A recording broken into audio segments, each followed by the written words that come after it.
Welcome, Jake Ward. First guest is the Open Door podcast. How you doing, buddy?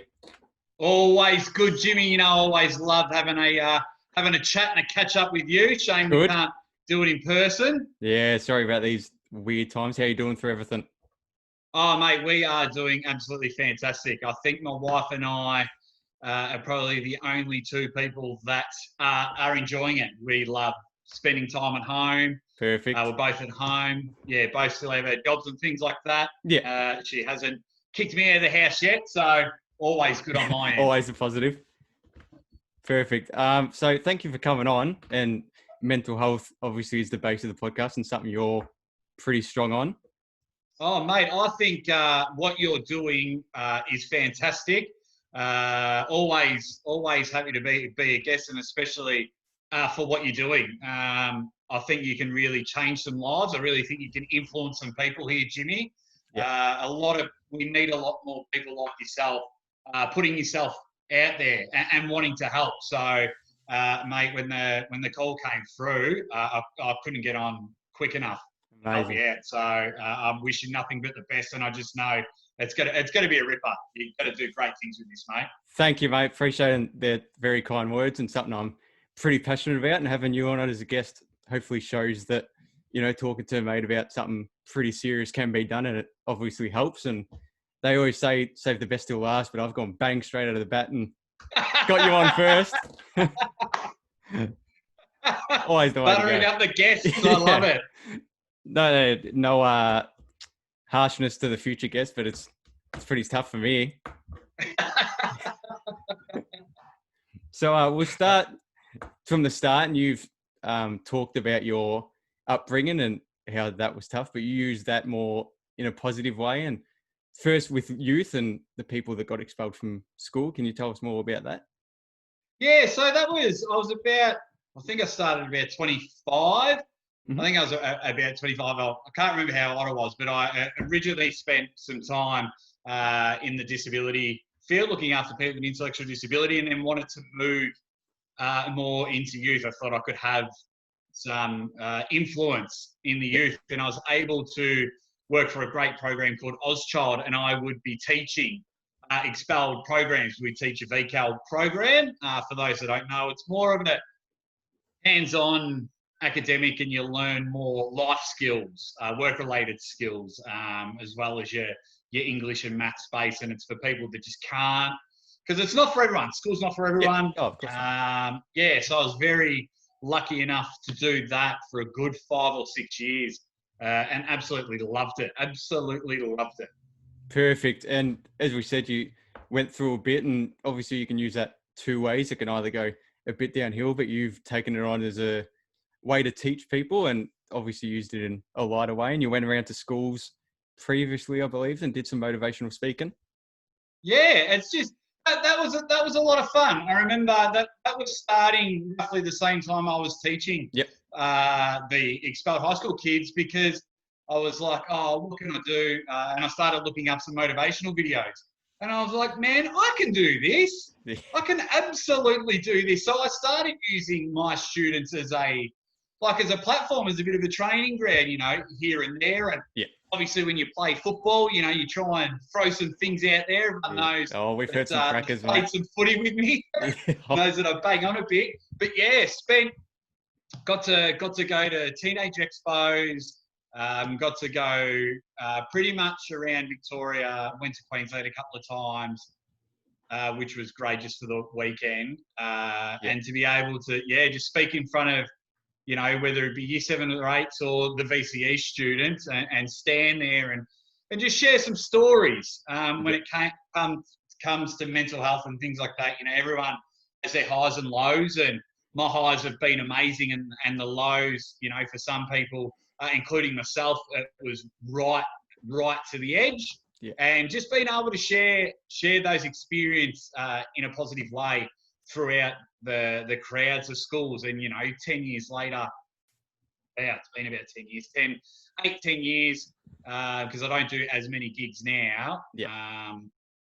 I still have students, that are in their mid-20s messaging me, oh man, I remember when you came to came to our school, you know, in Eltham, or came to our school in Wodonga, you know, I remember you were awesome. So things like that are pretty cool. Yeah, that's incredible, mate. And thank you for doing all that, especially with our youth. What was your main message to them? Obviously, going through VCE can be a bit of a stressful time. What was your main message? My main message was, it can come across sometimes as an unpopular opinion, but when people were hitting their lows, was not to mix sadness with depression. Yep. That's when my students were struggling, we're very quick to label things. So if we have a messy breakup, you know, we lose our job, or we're not doing well, or you know, for the younger kids, if their crushes weren't liking them, or they failed one job interview, you know, when I was younger, I started about 15, and you just kept on grinding, you just kept on going. And I just wanted them to, you know, you can be sad. You can be sad. Embrace the sadness. That's why being happy, and some people call it successful, and success and things like that, are so good. You know, Jimmy, we spent some time playing football together, and winning games and things like that feel so good because we have to experience the losses. Yeah. And losses are sad. They suck. I hate losing and things like that. So, but the wins wouldn't be good. So I would just explain to the students, you know, you've just got to fight. You've got to fight through things, and from where they are, they're trying to run a 100-meter race, starting 100 meters behind. So they're behind from the start, and it's just about building that mental toughness is what from day one to the day they would leave me, whether it be 2% or 200%, if I can improve their mental toughness, then I'd be pretty happy with the outcome. Incredible, yeah. And as we like to say, or I like to say, that it is okay to not be okay. So people, especially the young ones, have to realise that obviously it's orphan. We don't want anyone to go through anything too bad or be sad. But if you're feeling a bit sad, it's okay. And then, as you said, makes those wins even better and makes you feel a whole lot better when you feel some happiness. Oh, absolutely, absolutely. And we just, if people can, because we have, like, I mean, I just love helping mental health. So this could be a 10-hour podcast. I'll try and keep it short, Jimmy. Parts, folks. Yeah, but it's just like, we all these fantastic inventions that have come out, you know, I mean, we're having a meeting and I'm in my kitchen and you're at your house, and programs and invented to save time, but unfortunately it's killing our patience level. You know, when you and I were younger and we'd go to KFC on a Saturday night, we knew we had to wait in line for half an hour. That was just standard KFC. But now people are losing their mind if it's more than 5 minutes, or their day's ruined if the order's wrong. You know, I ordered a 3-piece feed and they only give me 2 pieces and I've lost it. Things like that. And and it's absolute madness the way our patience is just dropping as a society, which is clearly affecting our mental health. Yeah, and we've got to take, obviously, those things into perspective, like what's an extra 5 minutes of a 3-piece feed weight going to be compared to going through an actual struggle. And it's hard for the people that are in, I don't know what term to use, real pain, more pain than others struggling. Well, not sure what word to use, but they get lost in the middle because we've got someone that's had to wait for their KFC or wait 10 minutes at the doctor's, and suddenly, you know, I'm depressed, I'm this, I'm that. And then we've got the people that really need it. They're just getting missed out, and sometimes they're the ones we unfortunately lose, and we lose far too many. It's quite frustrating. You can hear my voice, Jimmy. Absolutely. It just really bugs me whenever I hear of another person completing their life due to mental health. It just really, you know, as the young kids say, mate, hits me right in the feels. Yeah, right in the feels, hitting the younger listeners there. So going back to the people we lose, and I was going to start from the start with you and your professional wrestling. We lost a good buddy of ours, the champ Juddy, a couple of years ago, and you would have met him through your wrestling. Yeah, that one, I believe. And how did you meet him? And that one still hurts. Sorry to interrupt. No, sorry, That mate. Sorry one to bring it really up as well. still hurts. Yeah. Yeah. We call him Juddy the Champ. Met Justin 2003. I met Justin. Great guy. Fun. It was good to work with. I got a great photo that I keep at the bottom of my drawer. Me and Justin wrestling together. Always kept in contact over the years, and got him down to the footy club. Yeah, turned into teammate. That one. Unfortunately, I've had a lot of friends and family lose the battle, but there's just something about that one that just still really hurts. Sting, and sorry to bring that up, but we like to not at all, mate, celebrate not at all, the lives that were, and obviously remember the ones we have unfortunately lost to the battle and to the mental illness. But he made you walk a bit taller and made you feel like, oh, nothing can happen here because Juddy's around. Yeah, he loved everyone. Absolute champion. So we'll go back to your wrestling, and you have a pretty big story. So we'll start with that. How did that come about? And old Jermaine Boom get born? The old Boom Doctor, Jermaine Boom. One of my favourite times in life. I really missed that. Growing up, I collect all the wrestling figures, and I still do collect some of the old wrestling figures, as you can see. Not even knowing. Hey, got my Ultimate Warrior hat on. And it just, after a failed basketball career in England, it was just started looking. Where can I train to become a wrestler? That was something I always wanted to do, and it's just a common theme with anything that I do in my life. I just had a crack. Right, beauty. There was training in Dandenong. Went there. Wasn't all right. Zeus, I'm in a podcast. Zeus, come on next week, mate. and just had a crack, and took some bumps, and I came one week, and then the next week, my second week there, Justin turned up. Yep. So we, had a good journey together. And man, it's anyone that's a wrestling fan, even if you don't want to become a wrestler, go and take some bumps, man. That was some good 5-6 years of my life. That's incredible. Most of the time, you were that heel, or for non-wrestling fans, the bad guy. How was playing that, and you sure lived up to it? Oh, magnificent. When you spend your Saturday nights pretending to be tough, teasing people in the crowd and getting away with it with no repercussions, Jimmy. That's the dream. Jimmy, magnificent. So much fun. You play a character, which was pretty close to home, pretending to be in love with myself, flex the muscles I don't have, and just was working the crowd, just made sure the 10, 15 bucks they paid, and they had a good show, and just wanted my main goal for that and anything I do. It's just whatever's happening outside, just forget about it. If I can entertain you for 15 minutes, dropping an elbow or getting beat up, I've done my job. I've done your job. Yeah, that's amazing. Your mental toughness is good. I've seen you do that a lot, especially with your footy and everything you do. As soon as you're locked into something, you're pretty focused, and whatever's going on in life, you're locked in, and make sure everyone else is around you is okay and being happy. So thank you, and it's very good to see. And I got stuck on YouTube watching some old Jermaine Boom matches. You had some nice luscious locks going on. Oh, I know. There's not even the lights bright on it. The locks are gone. But the old used to get the cap over the head, and they pull your hair out and they dye your hair. Yeah, it's I always laugh whenever I see my hair like that. Yeah, it's good, and we all love footies and frothies on this show, so we'll talk about your footy now. That started, I believe, at Ferntree Gully. You went down there to have a kick? Yeah, Ferntree Gully once again. Just had a crack. Never played.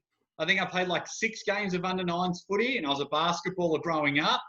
And around the same time I started wrestling, was just with a mate, and he said, "Come to footy training." And I went, "Yeah, all right." What's the worst that's going to happen? Like, I don't get a game. I mean, I couldn't get a kick in a karate class anyway, and I tried to drag that out for 12 years.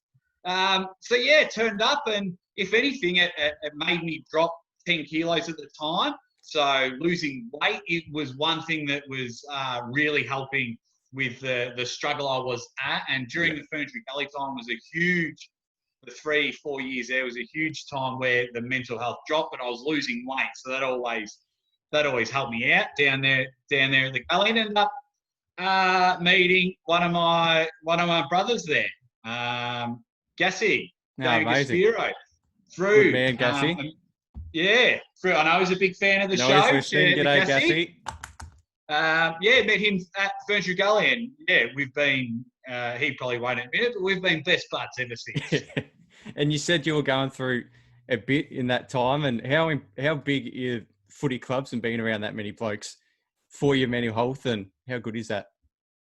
It can be huge. Yeah. It can be the ultimate thing for you, because what some people just tend to forget is you can spend 7-8 months of the year, if you can't, your pre-seasons, and the season, you can spend 7-8 months a year at football clubs. Now, you're seeing these people 3-4 times a week at football clubs and forming friendships and brotherhoods and sisterhoods and things like that now with all the women's footy coming in. And you just form great bonds with people.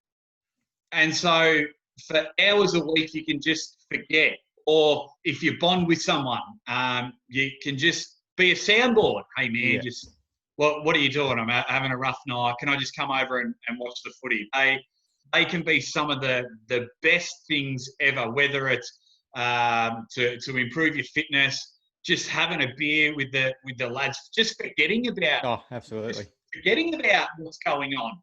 You know, I remember going through a couple of pretty hard breakups and some very, very heavy drug use, especially at Furniture Gully.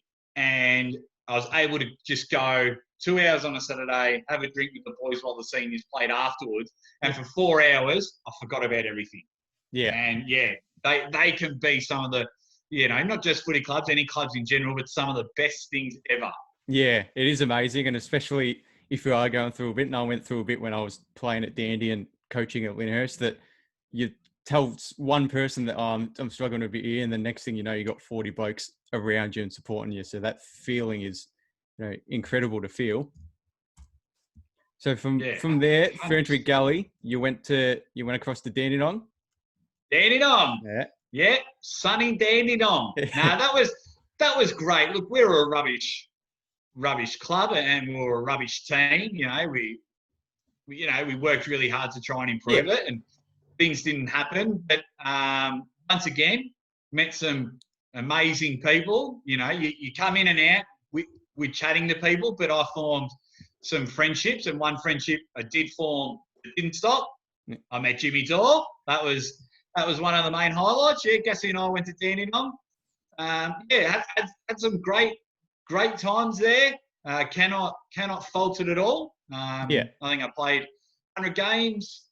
I think at Dandenong. Captained the Rezzies a couple of times. Tried assistant coaching. Yeah, once again. Went through a bad breakup. Went through, I think that was kind of a peak of heavy drug use. I was really hitting rock bottom. But around that time. It was around that time. And once again, just having a chat, as you said before, you tell a couple of people, and then suddenly your phone doesn't stop ringing, and it was incredible. Great. I had a lot of fun at Dandenong. Had a lot of fun. Yeah, I got there maybe, I think it might have been 2012 or 2013, and I came in as a scrawny kid, still scrawny now, but not a kid. And it was amazing that you were one of the first people that said g'day and made me feel welcome, and you didn't care that, I was trying to find a share at 8:30 in the morning playing thirds, and you're playing, a couple of ones games, twos games. You didn't care, and you made me feel welcome. And your attitude around every bloke in that team was amazing. Made me feel welcome. Well, for me, it's like I don't care how good you are at football. It can be for not. I'll put it out there. Not many people are as confident as me. So to come in with 40, 50 blokes and not really know anyone, well, come hang out with me, because two things are going to happen. We're going to build pretty good friendships like you and I have, or you feel comfortable and then you find your own group of mates. But like when you first walk in the door, I don't know how good you are at picking up a Sharon. Yeah. So the one thing I want to do is, if you want to spend 3 times a week here, at least you got one money. Yeah, that's it. And I was more of a groundskeeper. I was just looking after grass, I think, playing footy, which is nice. So walking to Dandy and playing thirds, not really caring too much, just wanted to have a kick. And the seniors made Cult the prelim. hero, And Jimmy. You're a cult hero at Dandy night. The twos made the semi. I'm like, oh, this is pretty good. And I'm still trying to find a Sharon. So it was nice, but it was a good club. And I met, as you said, you get to meet amazing people, I should say, in yourself. And I met Gassy, and the list can go on. But that time ran out, and we headed over to Lyndhurst, where you were the inaugural co-senior captain, but we all know who really was captain of that ship there. Yeah, that was cool. That was like a new heartbeat. Look, my body was really starting to decline rapidly when I went there. But at the end of every year, Gassy and I used to get together and right, where are we playing next year? All right, another year at Danny. And he said he got a coaching gig at Lyndhurst, and we're like, we've got to leave. We've got to go. We knew nothing about it. And yeah, I just remember after a couple of training sessions, I approached the coach, Patrick Cook at the time, and just said, mate, I said I'd love to be your captain. I would absolutely love it. I quite relish the role. I enjoy it.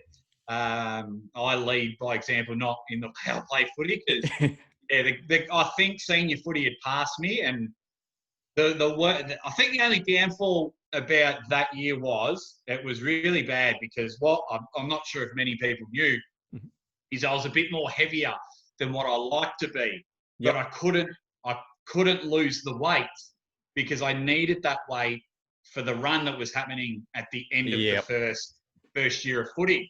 So I'm slightly overweight. We all know, it looks like I'm carrying a boulder when I run. As a snail. But yeah, I loved it. Loved my time at Lyndhurst. Absolutely loved it. It was a fresh heartbeat.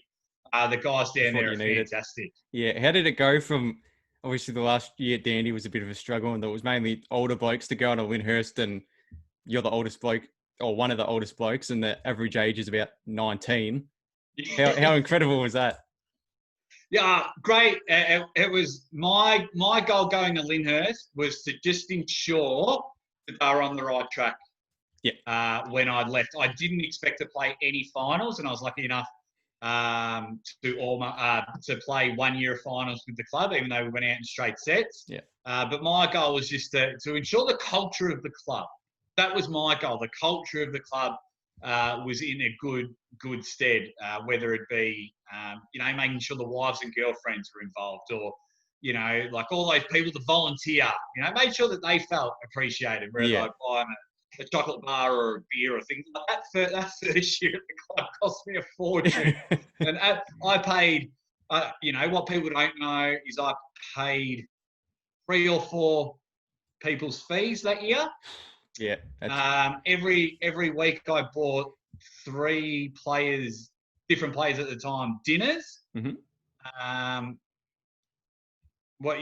then I think it'd cost me, $40 a round, because I would always make sure whoever put the goalpost up, they got a couple of beers on me.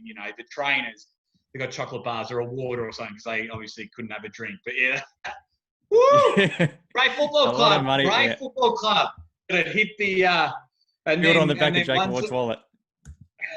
Hit the side pocket massively. It was huge, and you definitely did help set the culture there, and it's hopefully still going, and you were huge. And was leadership more, did you learn to lead, or is that natural for you? Both.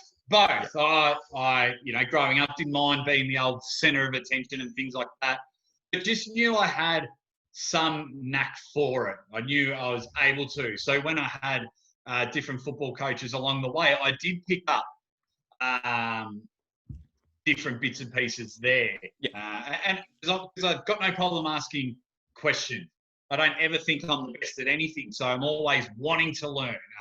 I sometimes thrive off learning. So I'd never go to like leadership conferences or things like that. I think, that I had, but different ways to approach different situations I I would seek out. I didn't always have to go the way that I preferred. And I was like, oh, I remember such and such said that. Well, I'm going to try this way. And sometimes it works and sometimes it doesn't. Motivation it's like a shower, man. You need it every day. That's a good call. We do, especially to get us up and about, and being at Wyndhurst was amazing to start that culture and start something fresh. You mentioned one of your years you played a bit overweight and you were our Div 4 Stewie Jew, winning games and a bit over, but could get a kick. And that was for your runs. Tell us more about how you came about doing your charity runs and what was the motivation there. And for those that don't know, they were runs for Breast Cancer Foundation, and you've done a few. Yeah. I've punched out a couple of those. So unfortunately, it's about 14 years ago now. 14, 16 years ago, forgive me. Yeah. My cousin was only 31 years old, and it just ran through her. The breast cancer ran through her. It really was horrible to watch, and I still have those pictures. She was one of the most, you think I'm always in a good mood. Well, got some of this from her. She was one of my favourite cousins. She was fantastic. And also, so that ran through her. My auntie on the other side of the family, she developed breast cancer. And the day she was told that she beat it, the day after she passed away. Ah, Jesus, sorry, mate. Once again, just watching chemotherapy and things like that, it's really horrible to watch. So then my mum would organise fundraisers. And my mum's a big fan of the show. She's a big fan of Jimmy Thorpe. Hi, Mum. Thank you. Hello. And so from there, my mum would do fundraisers at home. And we'd have, just a big fun day at home. We'd have auctions and games and raffles and sales and things like that. And we did it once or twice at the Dandenong Footy Club as well. And so from there, then my mum just turned to me one year and she goes, I can't do it anymore. I'm just getting tired. It takes me the whole year, and my mum getting exhausted and things like that. So I was like, I'll do something. I've got to do something. I'm a big person, not sure what I can do. And I was playing football one day at Dandenong, and someone turned to me and said, you don't stop running. You're not fast. But you don't stop running. And I was like, first gear all day, mate. Oh, absolutely first gear specialist, Jimmy. Absolutely. And then from there, I was like, oh, okay. So then person said, well, why don't you run the marathon in October? And for me, Jimmy, we speak about this all the time. For me, I'll do anything because two things will happen. Absolutely. It'll work or it won't, but I've given it a try. So I thought I'd try for the marathon. And it's amazing what powerful mental strength can do. Quick sidebar, our senior coach at the time was doing the same marathon. Yep. And as we were spitballing, my initial goal was to run it in 5.5 hours. And then he said he was doing it. And I was like, well, my second goal is to beat you. Yep. And then 3 days I was training for 5.5, in the 6-7 weeks from footy to the marathon. And he rang me 3 days beforehand and said, oh, I want to do it in 4.5 hours. Yeah. I was like, well, I'm fitter than you. So I rang my friend and said, I'm doing this in 4 hours. No training. I'm doing it in 4 hours. Strong mentally. 3 hours, 27 minutes. Incredible. It took him about 6 hours and he threw up a few times. So then from there, I just realised, man, I've got something here. I don't know what it is, but I've got something. So looked up ultra marathons, 100 kilometres. Well, I can go one better here. So I added 10 Ks to it. And so that was around Cranbourne, Narre Warren, Frankston. You guys met me at the Frankston Beach. Yeah. No, don't forget these things, Jimmy. that was about 80 Ks Smith in. And Dale Arnold. No, they're listening as well, so g'day, fellas. I miss those guys. They're good guys. And so, and what blew me away is I had a small goal, $5,000. I'm going to run 110 Ks in a day. Let's go. And about 50 people at 5 o'clock in the morning turn up to my house. And not for 1 minute was I alone. For 19 hours. Sense of community there again. Yeah, and I just didn't realise, because, you know, I bang on a bit, and, you know, my positivity or loudness or how it can annoy people, and, I love stirring people up and love being the butt of the joke, but I was just blown away by how many people turned up and would just either run 10Ks with me, 2Ks with me, or turn up and they've got chocolate bars and they've got water, and I still have the photo on my phone, Jimmy. At the end of that, I was sitting down because I was exhausted. Yes. But we took a photo, mate. I was leaning on the fridge and I kind of collapsed in your arm. I still got that photo. Yeah, that's one of my favorites. And you were there, and so many people at the finish line, like almost at midnight. So from there, I was like, right, one big one, let's go, let's raise a big chunk of change. So I was like, I've got to go interstate. Yeah. Talking with one of my cousins, he's like, who did the driving in the first one. Got to go interstate. So I was talking to a guy named Sam Maguire, I think his name is. Yeah, Sam Maguire. Yep. And he had done a Sydney to Melbourne. As you know, Jimmy, just mentioned before, I like to go one better. So, yes.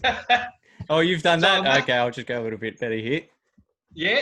So I mapped something out, and once again, the power of mental strength. I was like, well, I've got to go one better. I'm going to run the Cranbourne. So I mapped it out, and I remember doing a lap at Dandenong. Cassie, quite a plug on this one. And he turned to me and he goes, I worked it out, it was like 964 Ks or something. He goes, why don't you make it 1,000 your week? Yep. A couple of swear words in there, and just like that, bang, it's 1,000 Ks, let's go. So just change the map and everything. And that was just unbelievable. As stupid as it sounds, it was so addictive, because where I was in my life, and I just love making people smile and just making them forget it. You do that 5 seconds, mate. 5 minutes. Yeah, just love making them forget what's going on. And that Sydney run destroyed my body. Yeah, so early shocking. On, you had unaligned hips and you tore a hammy, and early days as well. Mate, yeah, that was 221 Ks roughly. Yep. And yeah, the hips become unaligned. It was the left hamstring that went. Got about 300 Ks in, and the knees were gone. I had to cut holes in my shoes because my ankles were swelling so much. My feet weren't coming in. But yeah, once again, trying to help people with mental, strong. That's why they call it mental strength. That's why the key word is there is strength. And yeah, just soldiered on. The run turned into a walk that everyone loves to remind me about when I call it a run, and I ended up walking the next 700 Ks. But as dumb as it sounds, that was addictive. That was absolutely addictive.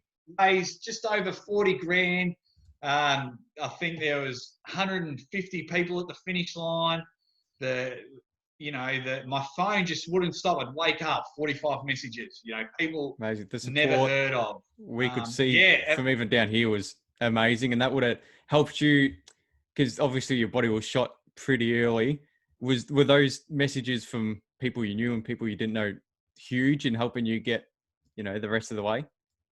100%. I trained physically, and the one thing I didn't train for was what if it went all wrong. And I was just so glad that I was able to, as they say in the footy world, stick fat and just power on through. But I didn't mind admitting that I was struggling, because once again, two things could happen. I'd finish it or I didn't. And I knew I was going to, I cop enough stick for finishing it from the boys, let alone not finishing it. But what I learned from that, and what I absolutely loved, is when we are down in our darkest times, whether we're alone on our couch or, you're at work and your mind's just not in the right spot, we're always wanting to receive, even if you bump into someone, you add me on Facebook. Add me on Facebook, Jimmy, and we'll sort out the podcast. And everyone's was amazing. wanting to receive. What I learned was to be the aggressor. So if I was in a really bad time and wanted to feel relevant and wanted something, I had to go and get it. So if I'm feeling down and want to feel special, right, I'm going to message 15 blokes. I'm going to message 15 family members. I want to take the mind off Get yourself to feel better. Yeah, because if you sit around and wait, it's Friday night and your phone's not ticking, you get down and oh no, my mates don't like me, things and your like mind that. can go downhill pretty quick. Absolutely. Yeah. So go out and do it. I got a wife from doing that. All my mates were getting married. It was 2 months after the Sydney run, and all my mates were getting married, and I was always a groomsman, a best man, or I was the host. And they're always trying to set me up with their single friends, so I met at their wedding and things like that. And once again, I was going back. I was I really want to get married. I want to start a family. And what's wrong with me? And so I went out by myself one night. Went out by myself, introduced myself to a lovely girl. Took a while to wear it out. But just grind away, mate. Grind away. That's a mental toughness. But yeah, for those that are listening, don't wait. Don't wait. Do not wait for your phone to ring, because what will happen, and I'm a huge believer in karma. I'm a huge believer.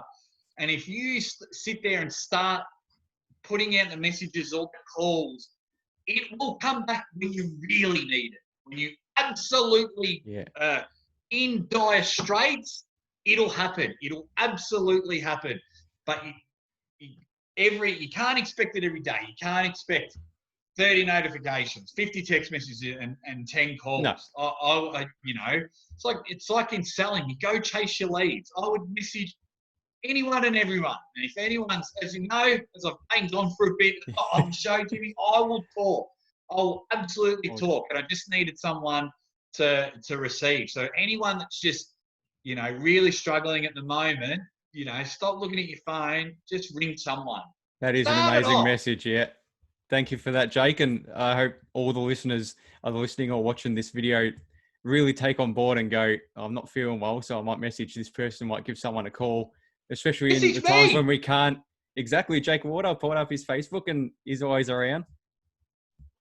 Absolutely. It's such a silent killer. And it is a killer. It's a horrible term to learn, to use. But I just wish we could improve. I still believe, and I've been there myself in a failed attempt, but I still believe there's no excuse to do it.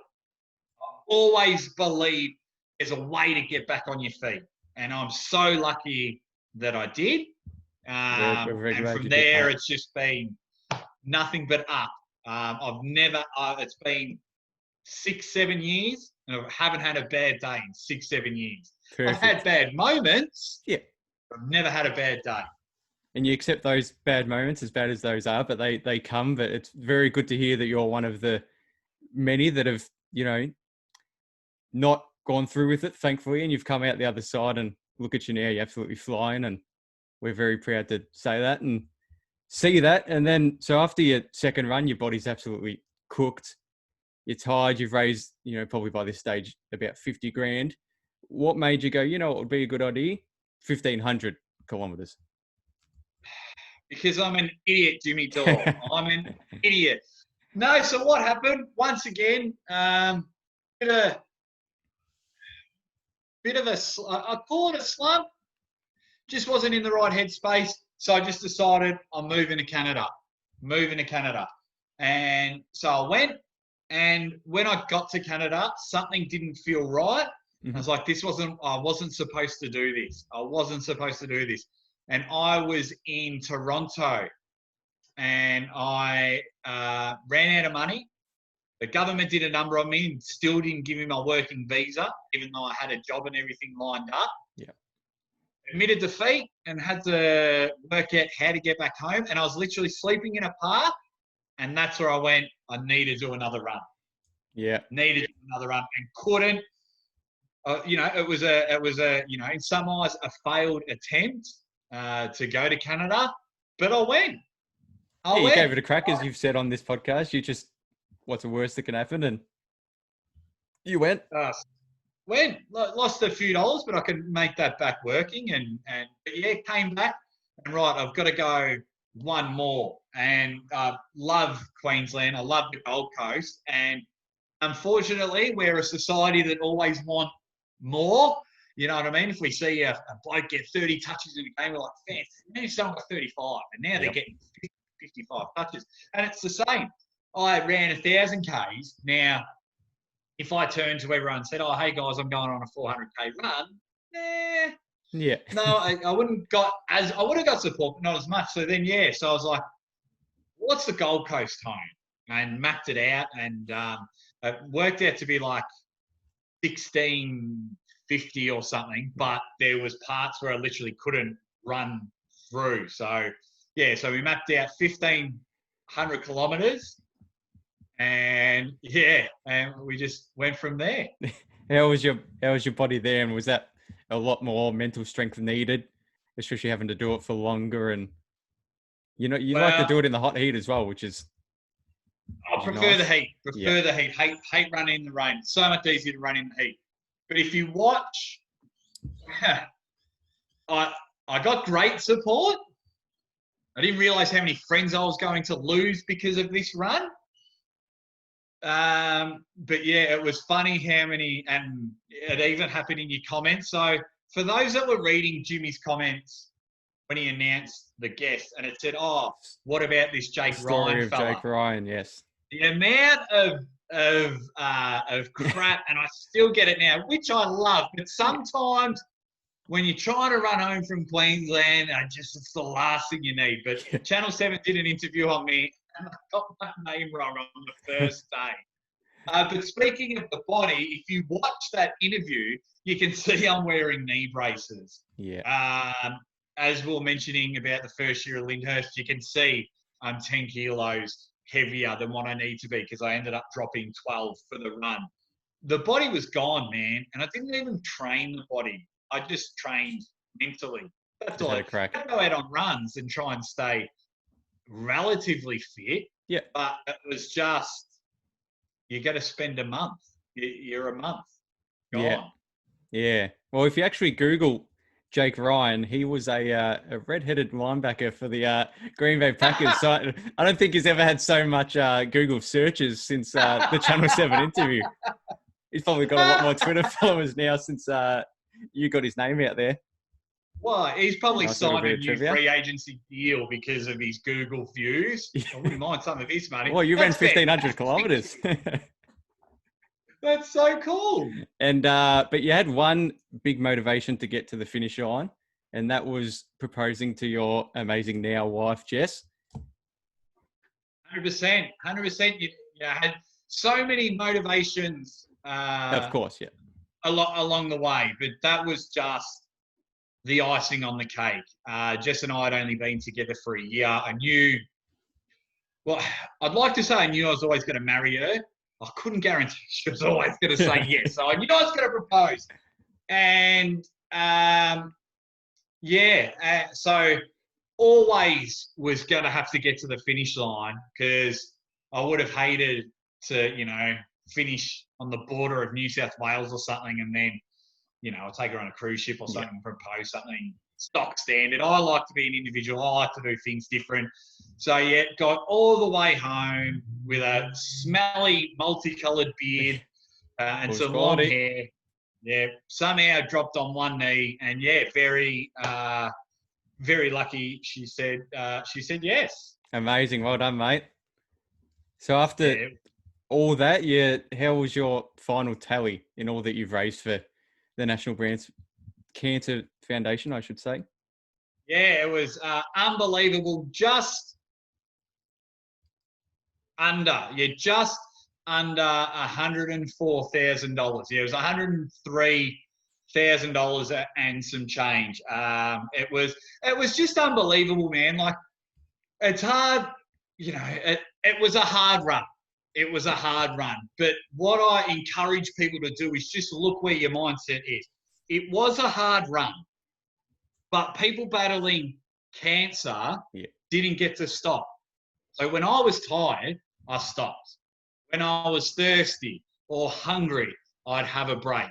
You know, I got free physio along the way, so free massages. I was very lucky enough to have a beautiful girlfriend, now wife, at home. So my mindset was like, you know, at the end of the day, I get to rest, you know, I get to jump in the pool, you know, read all these beautiful messages. And there was just some amazing people out there that I could have been scamming them, which a lot of people think I have as the banter goes on. But yeah, it's just about, you know, the old cliche sayings like where your head's at and things like that. But the power of a positive mind can conquer all. You know, that can be your first T-shirt if you like. But the power. Thank you. Copyright. That was always, you know, whatever was going on for us here at home, we're more, you know, just as sometimes we go, why don't you have a day off? Or why don't you do? Oh, you poor thing. And I'm like, no, I'm not. I'm not poor. I'm getting a month off work. I get to travel to places in Australia that no one's ever heard of and no one will ever visit. Absolutely, you get to run through them. Yeah, and at the end of the day, I get to rest, and I only have to do this for a month. If I choose to, I'm choosing to do this. I could have stopped on the 15th or the 18th, you know, but I went through the whole month, and yeah, I just, and then to even click over $100,000 from a bloke up the road, yeah, that all still years later feels surreal to me. Amazing, and that's some credit you should always get, and I hope everyone listening is giving you a nice round of applause, because what you've done to raise so much money is amazing, and to put your body through the ringer a bit is incredible. And after all that, you unfortunately got a battle going on with your wife at the moment. Yeah. February 21st this year. So what are we now? 2nd of September. Unfortunately, my wife, bless her, was diagnosed with breast cancer.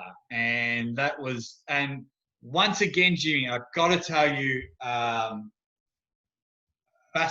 fascinating thing, and it just rolls on from the power of a positive mindset. And apologies if I cry, because I love my wife so much. Of course. All emotions are welcome, mate. We found out, right, February 21st, and I'll never forget that day. It hurt. That hurt. But my wife turned to me and said, "You saved my life." So my wife didn't cry Paul and said, "Poor me," and all the work you've done and things like that. My wife, having a great mindset, said, "All the work you have done is to help me get through this." And ever since the diagnosis and the surgery, you know, and for those that haven't met my wife, she's 5'2", 50 kilos, you know, beautiful blonde hair. If I'm biased, say the most beautiful woman in the world. And to watch her lose her hair, you know, to watch her sleep for 22 hours. You know, another story. Well, we spent the first night of chemo we spent in emergency. Yep. Wife couldn't stop throwing up. One of the scariest moments I've ever seen. She couldn't stop throwing up. So we get home, and a few days later, she sleeps for 22 hours in a day. Now I have to watch her when she sleeps early on to ensure she was breathing. She wakes up, and the first thing she says, "Can you call my mum to see how she is?" Goes back to sleep. You know, just that. And that's just and just throughout this whole, what's it been now, 6 months, we've got 2 more chemo treatments left before radiation. And I 100% put all of the positive results, like everything has been going really well due to her mindset. Good. Yeah. Like we've had our ups and downs, and things haven't gone our way. But when they haven't gone our way, my wife will vent and my wife will deal with that. But just her mind, and it just makes me smile, and I'm just baffled. You know, we spoke earlier about people cracking because they have to wait 10 minutes for their food. You know, my wife is just sitting on the couch and has no energy, and, you know, and is still working full time because she wants to ensure the kids at her school get the best education, you know. And it's just, I could go on and on just about that positive mindset. I don't think it was, not at all do I think it was me that saved her life. I definitely contributed to some research, but that positive mindset has 100% saved her life. Yeah, I think her outlook and her mindset should be applauded, and she is an incredible woman, and the fight she's putting up is amazing to hear. And I hope she has one of your hats because she's the real Ultimate Warrior, and she's doing an 100%. amazing job. So hopefully, for everyone listening, that a positive mindset and a good way of looking at things is the way to go. And we wish her all the best. And I hope this episode brings her some laughs and some smiles for the time that goes, and hopefully, she enjoys it. So shout out to Jess. Hope you're doing well. Yeah, no, thank you, mate. I really appreciate the kind words. And yeah, people have been great with the recovery. But just once again, you know, if the first step, if people can just stop, you can vent, but don't play the victim. You know, we've got to deal with grief and we've got to deal with things that are sad, but we're just so quick. Oh, I'm depressed. Oh, poor me. Oh, poor this. You know, once people work out the difference of venting and dealing with the challenges and working out a plan, like you mentioned on your first episode, you went and took it head on. It was hard, but Absolutely. You went and got a mental health plan. I've gone and got a mental health plan when I was about 24, 25, you know, and that's what Jess has done. Like we've cried, we've sat there and gone, this sucks, this is annoying, but it's then get that out of your system and it's like, right, we go again. Let's take this challenge. Yeah. Because then when all of her treatments are done and my wife's hair grows back and we start getting pregnant and having a family, man, that win is just going to feel so good because we took on, you know, this challenge here. And that's why I encourage so many people to just to really tackle it that way. Your outlook is one of that can be idolized, and one that people should take on board. So thank you for sharing that, and we appreciate your honesty and your openness. We'll move on to we got a fan question from Melissa. Shout out. She asked, so you started one of your runs from hello, Melissa. Did that have any special meaning, or was that just to lengthen out the run starting at Queensland? No, that was just more to lengthen out the run. I used to live in Queensland in Harvey Bay when I was younger.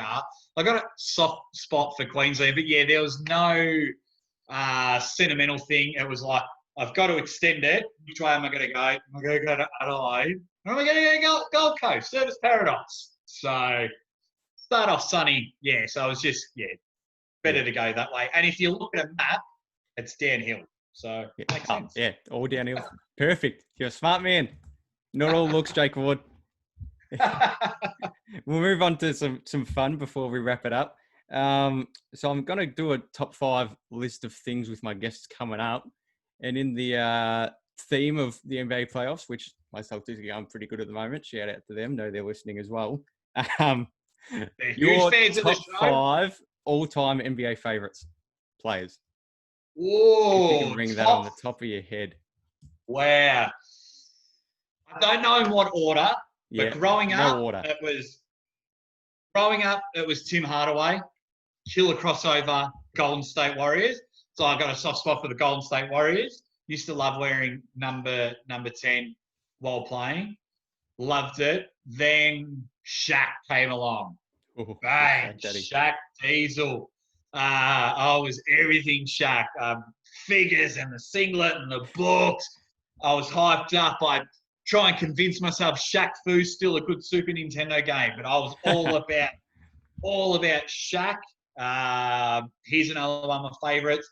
Then I was hitting, when I was, high school, thinking I was gangster and everything. Allen Iverson was my man because I hated practice, and he does that big thing in the NBA. What are you talking about? Practice? Allen Iverson, I just love the way he plays. White Chocolate, Jason Williams was just, creme de la creme. Love the way he goes about it. And then if I'm winding back the clock, you can't go past Jordan. I used to watch some videos, dazzling dunks and basketball bloopers, on video. Jimmy, I don't know if you ever had a VHS player. Absolutely. But reminded a lot of Gumby, mate. But I don't know what order. But yeah, it would be Tim Hardaway, Shaq, Allen Iverson, Jason Williams, and the greatest. That's a Michael very Jordan. good list, Jake Ward. Well done there, mate. And So I you've know, had a, as soon as yep. I was just going to say, and I know as soon as the podcast's over, I'll be like, oh no, I just thought of another 15 blokes. LeBron must be 6th or something, I think. So Don't even. we'll move on. We'll move on. This podcast is about positivity here. So you've had a pretty exciting life. What are you up to currently? What keeps you busy in these COVID times? Once again, just making the most of an opportunity. Absolutely. And it's going to be stuck at home. So it's like, what can I do? So I had a choice. Do I buy a PlayStation 4? Do I buy a microphone for my laptop? And I bought a microphone there and a camera. And now I commentate arm wrestling videos that go out all around the world. And I do arm wrestling podcasts just from, once again, just having a crack, started making them and then found my groove, found my niche and threw some comedy in it. And, some right people answered and things like that. So the last 2 months, I've been interviewing some of the best arm wrestlers in the world. And it's just, some quality videos. Give me a good laugh. Yeah, they're just heaps, thank you. They're just heaps of fun. I can't train. I've got an arm wrestling table here, but I've got no one to arm wrestle. So I've just been really just honing in on that. I've got merchandise coming. I have, depending on when we're allowed to travel, but if this momentum is coming, I've got a meeting with Steve Kaplan, the CEO, president of the World Arm Wrestling League. Incredible. To be a commentator, which will broadcast hopefully either on Fox Sports 1. Yeah, it'll broadcast on Fox Sports 1 or ESPN. And that's just from, all right, we're stuck at home. What can we do? I do some fun trivias and things like that in my spare time because I always want to be a game show host. But the main thing, it's just always take advantage of a bad situation. You just wanted to do something and you just did it instead of waiting or thinking about it. And look what's happened. You've, heading overseas hopefully and got some good things coming. So it shows that if you want to do something, just have a crack and. Oh, absolutely. We've spoken about this, and for those that don't know, poor Jimmy copped, 18 months of I'd pick Jimmy up and we drive to footy. So Jimmy's had to hear him. He couldn't wait to get to the ground. He was like, "Get me out of the car! Shut up, Jake." But as I've said for this whole thing, like whenever you are doing anything, and if anyone out there wants to try, if you want to be a YouTuber or a game streamer, or you want to, create a board game, I don't know, or a fashion line or sell Tupperware, just do it, as Nike says, because two things will happen. It'll work or it won't. And who cares if it doesn't? You've had a crack. Who cares,